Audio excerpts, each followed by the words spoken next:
ये ज़कात के पैसे खाने वाले और दूसरों के मंदिर तोड़ने वाले कब से फव्वारा बनाने लगे।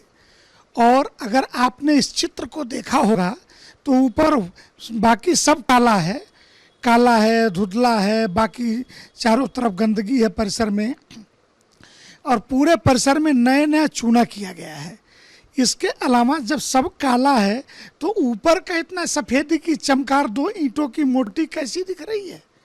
तो ये जबरिया फव्वारा बनाने का, फर्जी सबूत गढ़ने का, और ये आरोप हम नहीं, 1935 के Din Mohammad versus British government of India के मुकदमे में जज ने कहा है कि ये फर्जी सबूत करते हैं, गलत व्याख्या करते हैं।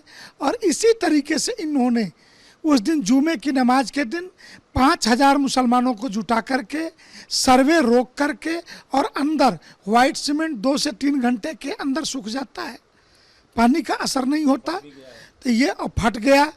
तो दूसरी बात, अगर फव्वारा है तो फव्वारे में पानी कहाँ से जाता था? कितना पुराना फव्वारा है? तो कह रहे हैं 50 साल पुराना है। अरे 50 साल में तुम एक फव्वारे को ठीक नहीं करा सके तो तुम बाकी को क्या ठीक कराओगे? ये इस तरीके की झूठी कवायद। फव्वारा है तो उसमें पानी कहाँ से आता है, कहाँ जाता है, और बगैर मोटर के औरंगजेब के बाप ने कौन सी टेक्नोलॉजी पैदा कर ली थी फव्वारा चलाने की? और ये दुनिया का पहला फव्वारा है जो जल स्तर से 2 फीट नीचे है। सभी फव्वारे जल स्तर से 3 फीट 4 फीट ऊपर होते हैं, ये 2 फीट नीचे है। तो इस तरीके के झूठ और मक्कारी के बयानों पर बहुत ध्यान नहीं दिया जाना चाहिए। क्या इंतजामिया कमेटी निपटने में सक्षम नहीं है या आप लोग शांत कैसे हैं? अखिल भारतीय संत समिति सनातन हिंदू धर्म के 127 संप्रदाय का सर्वोच्च निकाय है। हम निर्णय लेने में थोड़ा देर करते हैं सारी परिस्थितियों को देख करके।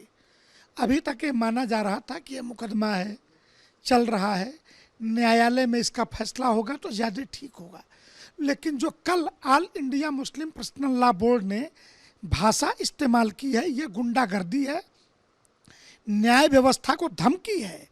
इस पत्र में लिखा है कि अन्य अल्पसंख्यकों के साथ मिलकर के, कहना क्या चाहते हो? खालिस्तानियों के साथ मिलकर के, राष्ट्र विरोधी तत्वों के, नक्सलियों के साथ मिलकर के सरकार पे दबाव बनाओगे। और जब सरकार पे दबाव बनाओगे तो इस देश का मूल बहुसंख्यक समाज क्या शांत बैठा रहेगा और तुम्हारी गुंडागर्दी को देखेगा? और